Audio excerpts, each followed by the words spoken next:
back in 2012, I set off to become a social media presence, or at least do something on it. And I started on Twitter, and I had about 3 followers, even though I'd been on it for about 15 years or whenever. I was one of the first 50,000, but I didn't understand it. And so I started following Gordon, and he had great stuff on leadership and team building, and I would I would edit. He did use some long sentences, so as a copywriter, I knocked them down to fit in the 140 characters and make them punchy. And I would just post them up there. I didn't say anything, but I mentioned his name, and he would retweet it. And all of a sudden, I get 40, 50 followers. So about 90% of my followers came from Gordon. So I'm a huge fan, and I was just glad he didn't sue me or something for the damage I was doing to his material. Not at all. A lot of people, flattery is a sincere form of appreciation. So I'm okay with that. And some of the stuff was original, and some of the stuff was stuff that I'd copied as well. So that's true. We would have been on a joint lawsuit together.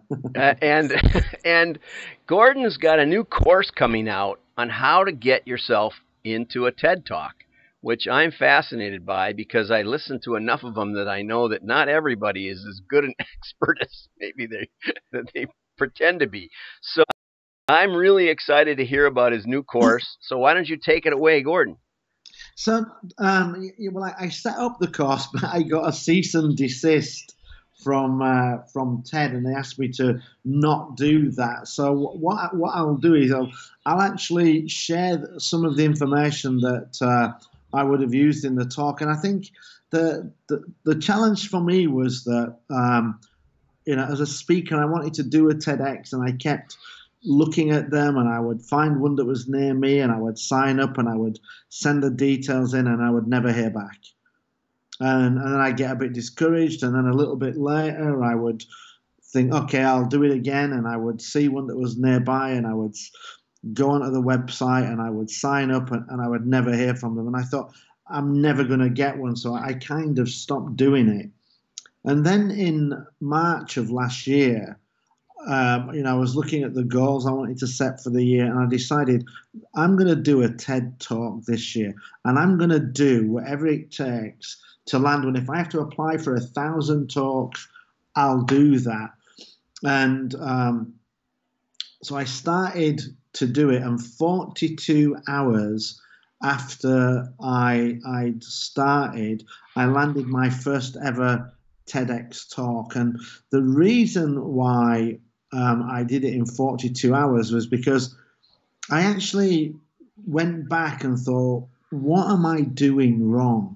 And so I did a bit of research, and 90% of people that apply get rejected for a handful of reasons. And some of the reasons are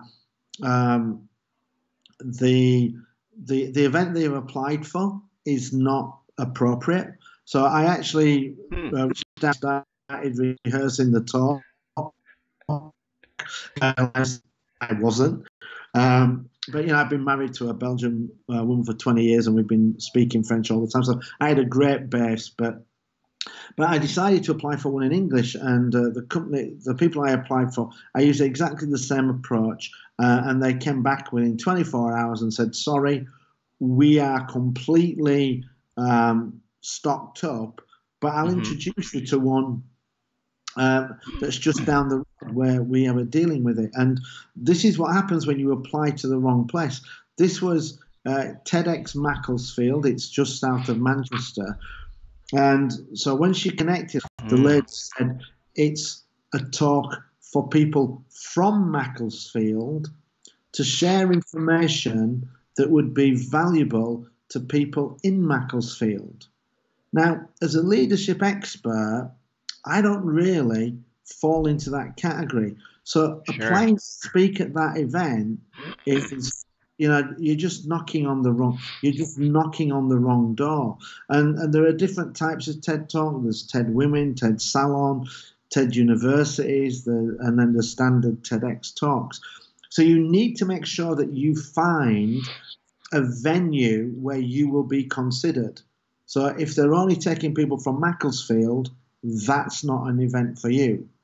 And that was one of the reasons that people were getting rejected. Another reason people were getting rejected was because they wanted to do a talk that didn't resonate with the theme.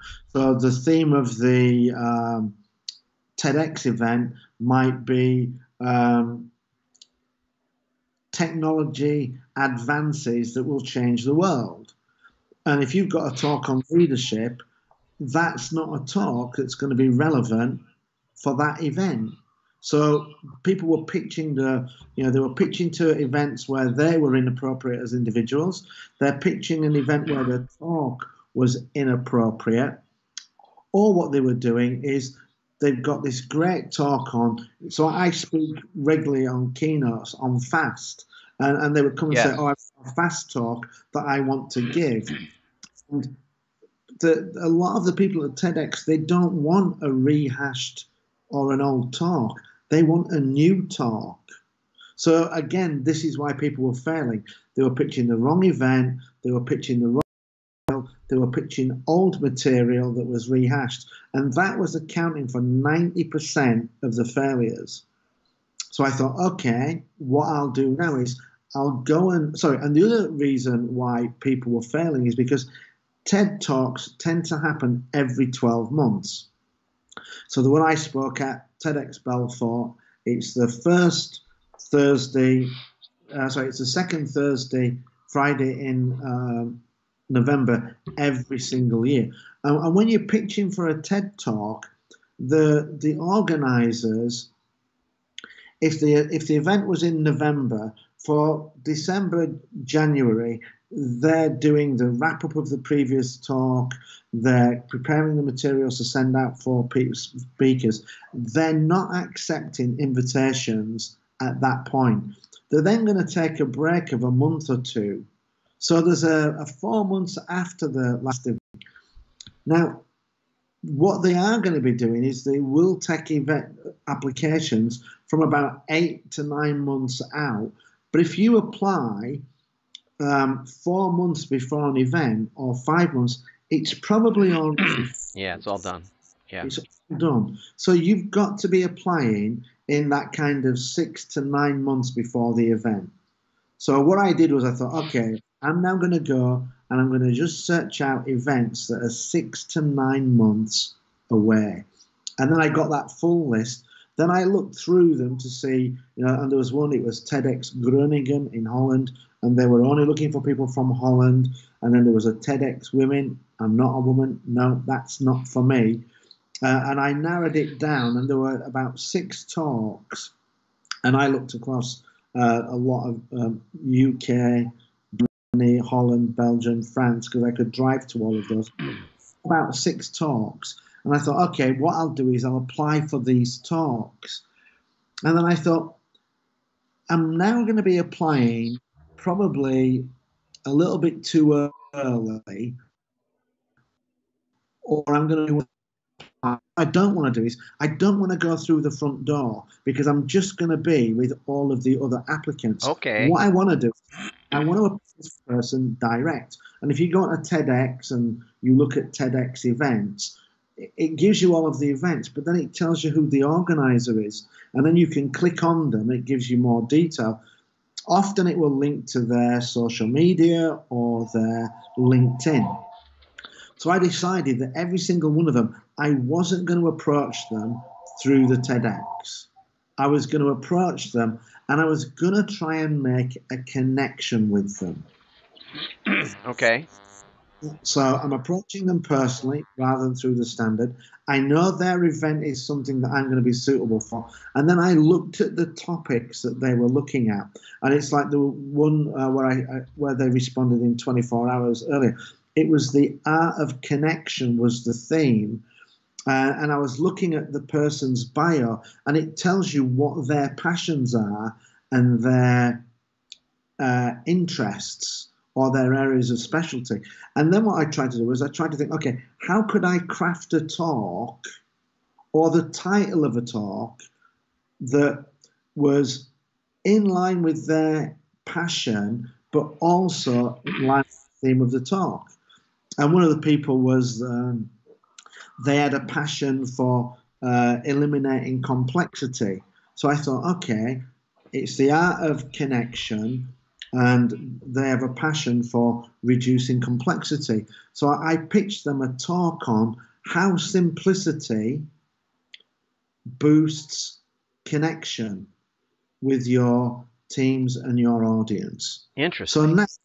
So now I'm talking about something they're interested in that is a fit for their event.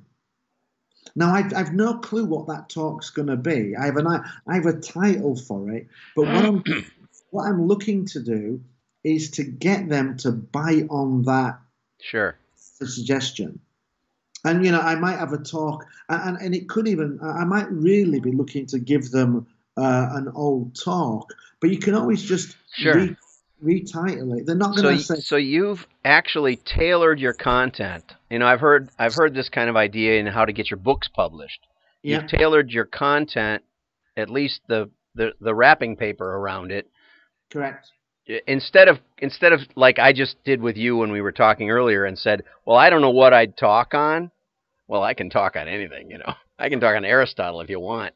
But that's the wrong approach. It's like in marketing, we want to think, what does the customer want? Not, I want to do AI, and so that's what I'm going to do. It's correct. Yeah. You've got to be. It's not about you.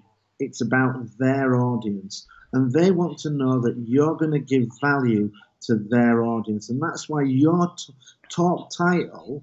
But I mean, you could say, I'm going to talk about Aristotle, and they go, yeah, come in, do that. And then when you're on the stage, you can say, Aristotle, he was Greek, and what I love about Greece is, and you can talk about whatever.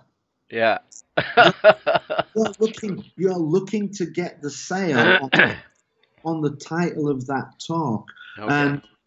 And so when I did that, they responded within 24 hours. Oh, that would be a great title. We'd love to talk to you on that. So the talk I actually ended up doing, it was about the event was called. The theme of the event was from impossible to possible, and the organizer of the event was passionate about inspiration and inspiring people. So I said to him, I'm going to do a talk on how, through the power of inspiration, we can get people to believe that they can convert the impossible to the possible.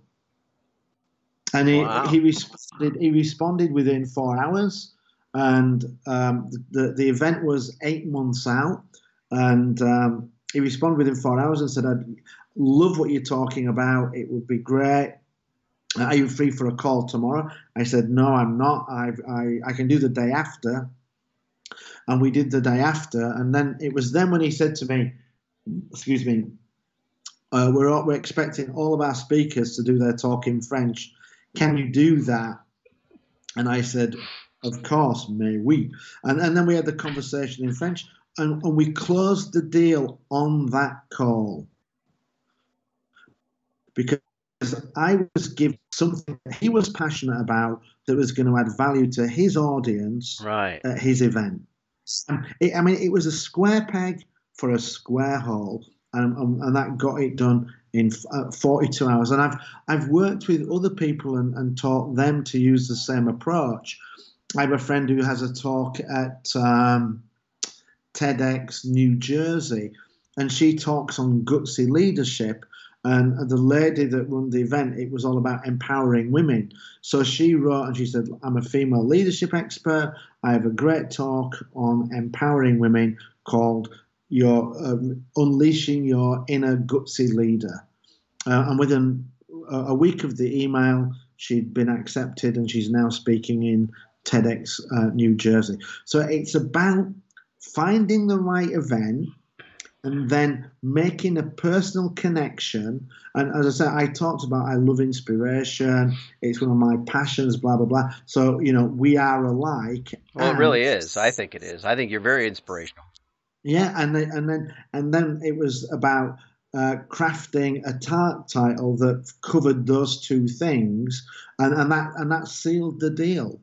But again, with the lady that loves simplicity and that was having a conference on communication. Okay, I'll talk about simplifying communication to increase engagement. So you're using their passion and their theme to give you the idea of what to talk about. Because most of us can talk about anything, and it's only a 14-minute talk that they're looking for, sometimes 12 minutes. So you can only make 3 bullet points. So no, absolutely, absolutely. So that's how you do it. So and that's exactly the same kind of approach that a salesman would take. You don't try and sell products to somebody who has no interest in that product. You find your target market, and then you look to make a connection. And what did we say? People buy from those they know, like, and trust. And by making that connection of, hey, I see we both like inspiring people, or we both like simplicity, it's difficult for them not to like you because you are what they're like. And my friend who got the talk in New Jersey, the woman actually wrote back to her and said, "Oh my God, it's like I'm speaking to my twin. I'd love you to come and speak at our event." So and when you take that approach, it just makes that landing of the talk so much easier. Now, you might have to search quite a lot of talks to find one that meets those criteria, but any other door you knock on is the wrong door. So we're looking to find the right doors to knock on with the right knock, and when you do that, that door will open and invite you in. Well, you've inspired me. Okay, I'm going to put down as a goal. I'm going to sign up for your class. How much is the class? How do you go to GordonTredgold.com, or how do you get on this? It was $97 to do. So what I'm going to do is I was doing it as a live webinar, but I think what I'm going to do is I'm going to record it as a do the record and then let these people where to find the events, how to do that. So what we talked about there, people should be able to go and do that themselves with the information I've just given. But on the webinar, I'll go into a lot more detail, because I know sometimes people want a little bit more hand-holding than just giving the overview of it. But it's one of my passions is to make things accessible to people. So I'm always looking to try and find a way to explain it in a way, not where they think, wow, that guy's a genius, but where they think, wow, I must be a genius because I can understand it and I can go and do that. Right. And that's, for me, that's what the role of a leader is. It's to, teach somebody to be a fisherman. Teach somebody to fish, eh? Absolutely. It's not about how well you can fish. It's about how well they can fish at the end of your coaching. Okay. Well, I'll send you. I want to thank you first. I want to thank you for doing this, because I'm just getting started learning how to do all this video stuff.